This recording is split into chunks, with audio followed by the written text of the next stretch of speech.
गंदुम 2300, 2400 और 2500 रुपए मन के हिसाब से बेची जा रही है। जी, किसानों ने रुख कर लिया है शहर मुल्तान का और शदीद गर्मी में जो गिरदोनवा से आए हुए किसान हैं वो अपनी गंदुम बेचने की कोशिशें कर रहे हैं। सड़कों पर ढेरियां लगा दी गई हैं, बोरियां रख दी गई हैं और किसान इस आस में अब यहाँ पर मौजूद हैं कि कोई आए और उनकी गंदुम को ख़रीद ले।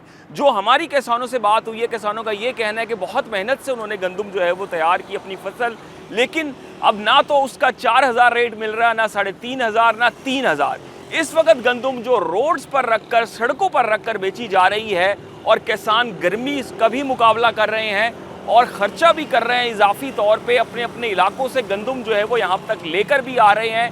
मुल्तान का ओल्ड शुजाबाद रोड हो, बोसन रोड हो, इसके साथ साथ दीगर जो शाहराएँ हैं मेन वहाँ पर गंदुम की ढेरियाँ लग चुकी हैं और 2300, 2400 और 2500 रुपये फ़ी मन के हिसाब से गंदुम किसान बेचने पर मजबूर दिखाई दे रहे हैं।